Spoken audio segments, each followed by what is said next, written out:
आज या ठिकाणी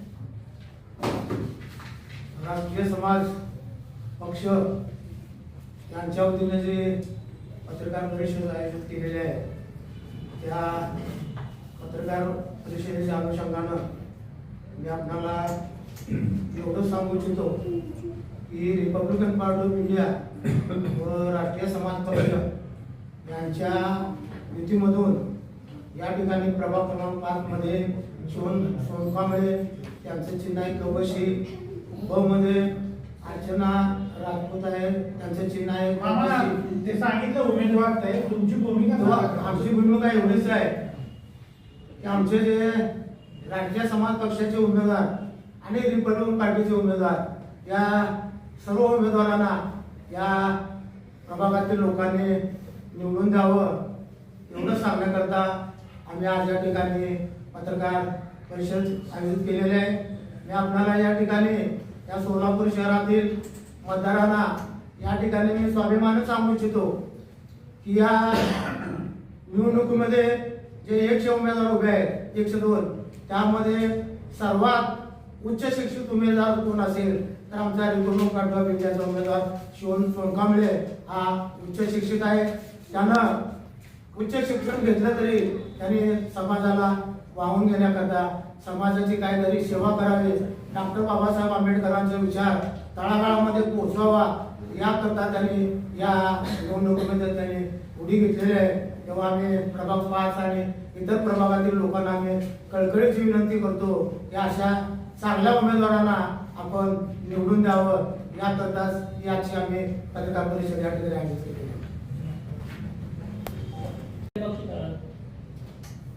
संविधान संपवण्याचं काम जर तुम्ही बघितलं आता काय म्हणजे ज्यांच्या हातात सत्ता आहे तेच करतात ना.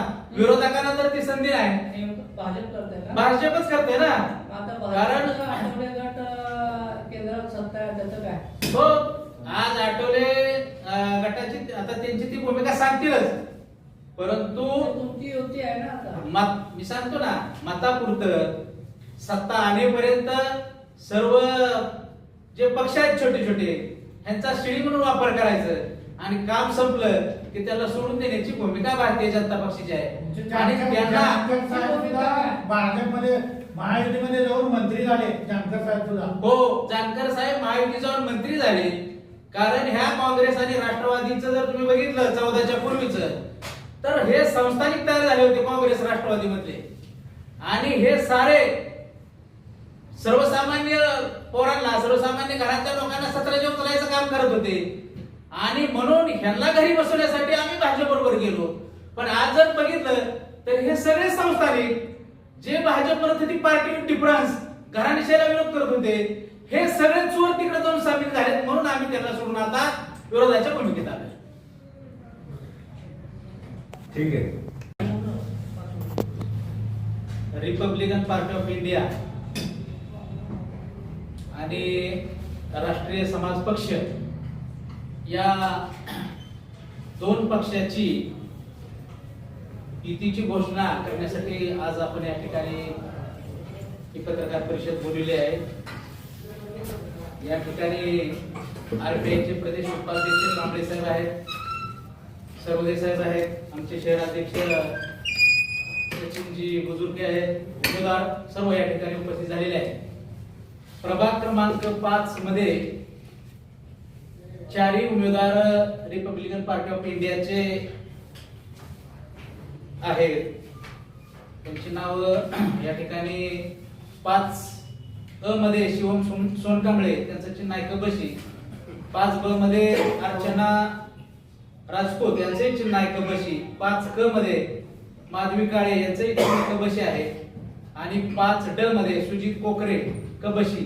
हे 4 उमेदवार रिपब्लिकन पार्टी ऑफ इंडियाच्या वतीनं निवडणुकीच्या रिंगणामध्ये आहेत आणि राष्ट्रीय समाज पक्षाच्या वतीनं प्रभाग क्रमांक 4 ड मधून देवेंद्र लोंढे यांचं चिन्ह आहे शिट्टी.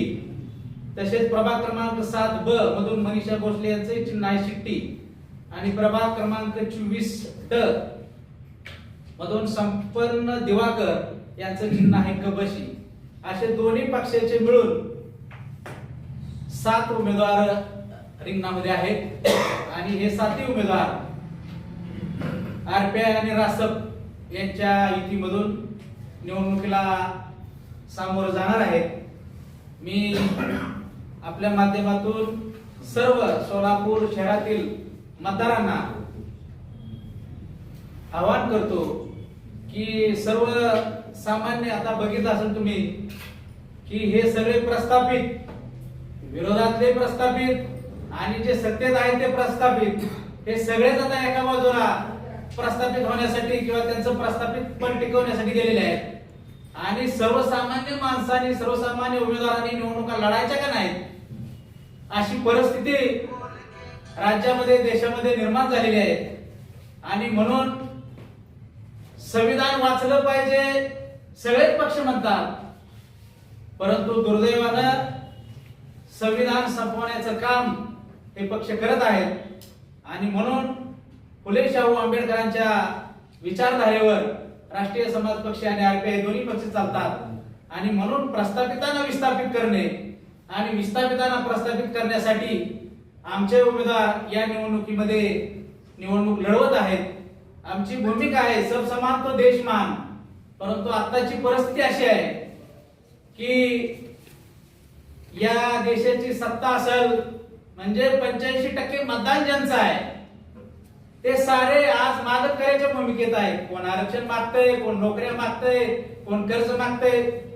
म्हणजे जे खरे मालक आहेत ते मागतकऱ्याच्या भूमिकेत आहेत. आणि ज्यांची लोकसंख्या 3%, 4%, 15% पर्यंत जे उच्चवर्णीय आहेत ते या देशाचे मालक झाले आहेत. ही भूमिका बदलण्यासाठी राष्ट्रीय समाज पक्ष मैदानात आहे.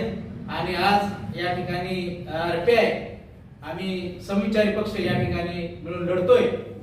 तर माझी या सोलापूर शहरातील मतदारांना विनंती आहे की तुम्ही हे सर्वसामान्य घरातल्या उमेदवारांना साथ देऊन त्यांना आपलं प्रतिनिधित्व करण्याची संधी द्यावी, एवढीच आपल्या माध्यमातून विनंती करतो. धन्यवाद. संविधान